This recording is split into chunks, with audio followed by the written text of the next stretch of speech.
చంద్రబాబు ఎలాంటి సంబంధం లేదు. జగన్ లాజిక్ లేకుండా మాట్లాడుతున్నారు. జగన్ లాజిక్ లేకుండా మాట్లాడుతున్నారు. బుడమేరుకి చంద్రబాబు ఇంటికి సంబంధం లేదు.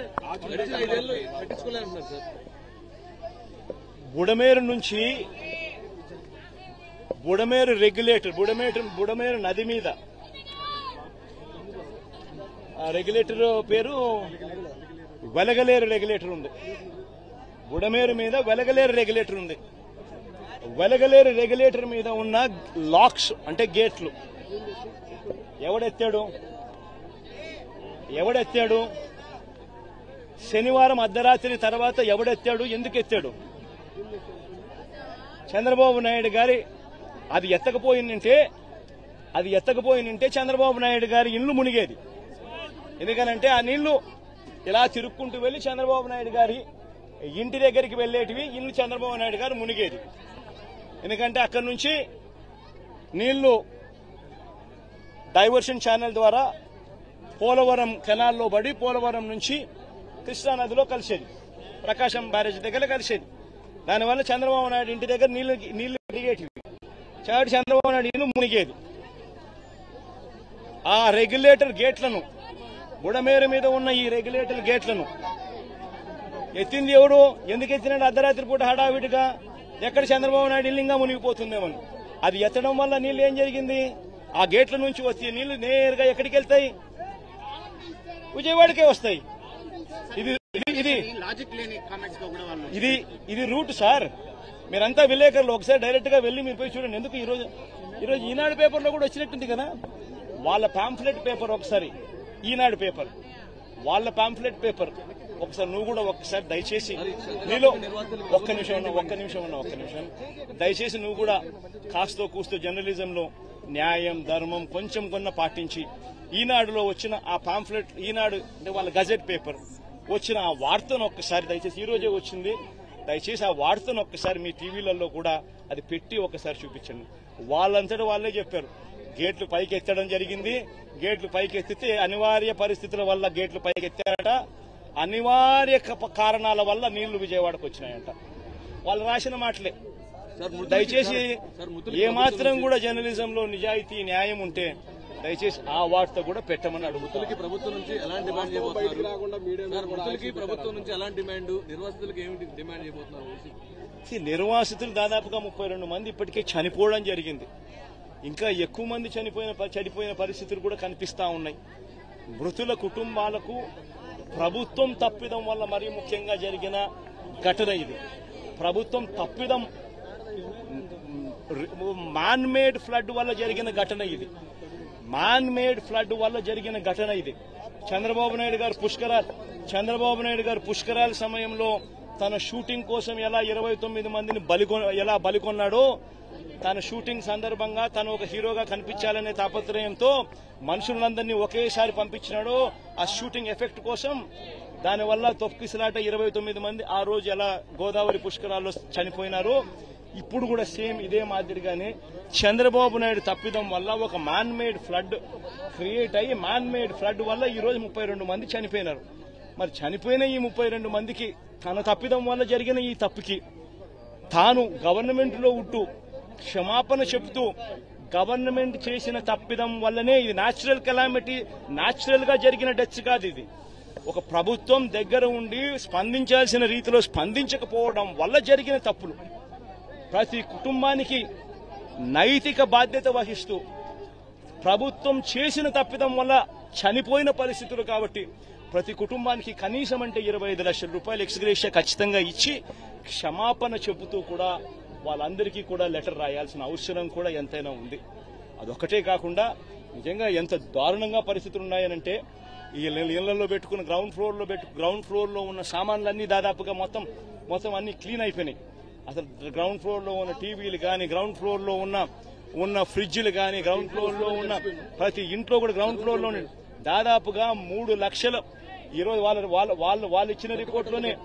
వాళ్ళు ఇచ్చిన రిపోర్ట్లోనే 6 లక్షల మంది ఎఫెక్టెడ్ ఫ్యామిలీస్ అని చెప్పి రాసినారు.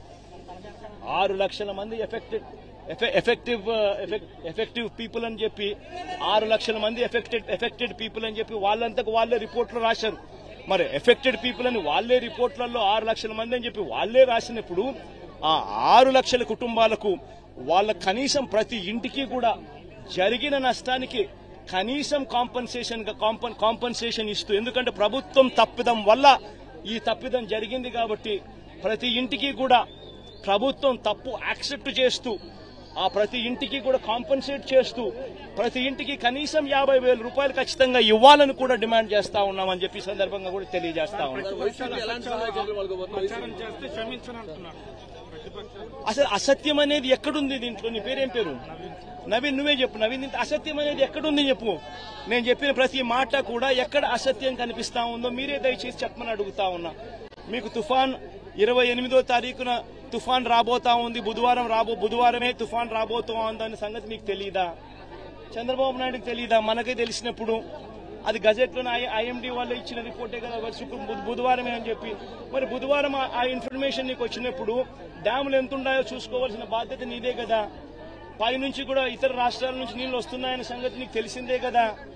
అన్ని డ్యాములు నిండున్నాయన్న సంగతి నీకు తెలిసిందే కదా. ఫ్లడ్ కుషన్ ఏర్పాటు చేసుకోవాలన్న సంగతి నీకు తెలిసిందే కదా.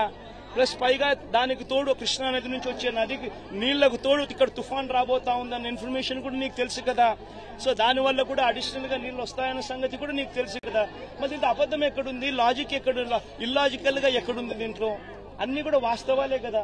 మరి 28వ తారీఖునే నీకు అలర్ట్ వచ్చిన మాట వాస్తవం నీకే కాదు ప్రజలందరికీ తెలిసినప్పుడు మరి నువ్వు స్పందించకపోవడం వల్ల శుక్రవారం రాత్రి నుంచి శుక్రవారం సాయంత్రం నుంచి బీభత్సంగా వర్షం పడుతూ శనివారం కల్లా పూర్తిగా అతలాకుతలమైన పరిస్థితులు క్రియేట్ అవుతా ఉన్నాయనంటే బుధవారం నీకు టైం ఉన్నది, గురువారం నీకు టైం ఉన్నది, శుక్రవారం మధ్యాహ్నం దాకా కూడా నీకు టైం ఉన్నది. ప్రజలందరూ షిఫ్ట్ చేసే అవకాశం నీకున్నది.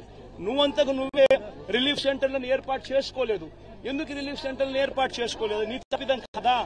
ఇరిగేషన్ డిపార్ట్మెంట్ వాళ్ళు ఎందుకు డ్యాములో ఫ్లడ్ కుషన్స్ ఎందుకు పెట్టుకోలేదు? అది వాళ్ళ తప్పిదం కాదా? పోలీసు వాళ్ళు, హోమ్ సెక్రటరీ వాళ్ళు ఎందుకు ప్రజలను షిఫ్ట్ చేయలేదు? అది వాళ్ళ తప్పిదం కాదా? మరి ఈ 3 తప్పిదాలు ప్రభుత్వం వైపునే ఉన్నప్పుడు ఇంకా తప్పిదం వాళ్ళు చేయకపోతే ఇంకా ఎవరు తప్పిదం చేశారు? రాజకీయాల కోసం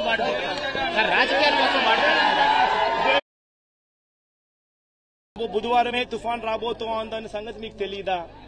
చంద్రబాబు నాయుడుకి తెలియదా? మనకే తెలిసినప్పుడు అది గజెట్లోనే ఐఎండీ వాళ్ళు ఇచ్చిన రిపోర్టే కదా బుధవారమే అని చెప్పి. మరి బుధవారం ఆ ఇన్ఫర్మేషన్ నీకు వచ్చినప్పుడు డ్యాములు ఎంత ఉన్నాయో చూసుకోవాల్సిన బాధ్యత నీదే కదా. పైనుంచి కూడా ఇతర రాష్ట్రాల నుంచి నీళ్లు వస్తున్నాయన్న సంగతి నీకు తెలిసిందే కదా. అన్ని డ్యాములు నిండున్నాయన్న సంగతి నీకు తెలిసిందే కదా. ఫ్లడ్ కుషన్ ఏర్పాటు చేసుకోవాలన్న సంగతి నీకు తెలిసిందే కదా. ప్లస్ పైగా దానికి తోడు కృష్ణా నది నుంచి వచ్చే నదికి నీళ్లకు తోడు ఇక్కడ తుఫాన్ రాబోతా ఉందన్న ఇన్ఫర్మేషన్ కూడా నీకు తెలుసు కదా. సో దానివల్ల కూడా అడిషనల్ గా నీళ్లు వస్తాయన్న సంగతి కూడా నీకు తెలుసు కదా. మరి ఇంత అబద్ధం ఎక్కడుంది? లాజిక్ ఎక్కడ? ఇల్లాజికల్ గా ఎక్కడుంది దీంట్లో? అన్ని కూడా వాస్తవాలే కదా. మరి 28వ తారీఖునే నీకు అలర్ట్ వచ్చిన మాట వాస్తవం నీకే కాదు ప్రజలందరికీ తెలిసినప్పుడు మరి నువ్వు స్పందించకపోవడం వల్ల శుక్రవారం రాత్రి నుంచి శుక్రవారం సాయంత్రం నుంచి బీభత్సంగా వర్షం పడుతూ శనివారం కల్లా పూర్తిగా అతలాకుతలమైన పరిస్థితులు క్రియేట్ అవుతా ఉన్నాయనంటే బుధవారం నీకు టైం ఉన్నది, గురువారం నీకు టైం ఉన్నది, శుక్రవారం మధ్యాహ్నం దాకా కూడా నీకు టైం ఉన్నది. ప్రజలందరూ షిఫ్ట్ చేసే అవకాశం నీకున్నది. నువ్వంతకు నువ్వే రిలీఫ్ సెంటర్లను ఏర్పాటు చేసుకోలేదు. ఎందుకు రిలీఫ్ సెంటర్లను ఏర్పాటు చేసుకోలేదు? నీ తప్పిదం కదా. ఇరిగేషన్ డిపార్ట్మెంట్ వాళ్ళు ఎందుకు డ్యాములో ఫ్లడ్ కుషన్స్ ఎందుకు పెట్టుకోలేదు? అది వాళ్ళ తప్పిదం కాదా. పోలీసు వాళ్ళు, హోమ్ సెక్రటరీ వాళ్ళు ఎందుకు ప్రజలను షిఫ్ట్ చేయలేదు? అది వాళ్ళ తప్పిదం కాదా. మరి ఈ 3 తప్పిదాలు ప్రభుత్వం వైపునే ఉన్నప్పుడు ఇంకా తప్పిదం వాళ్ళు చేయకపోతే ఇంకా ఎవరు తప్పిదం చేశారు? రాజకీయాల కోసం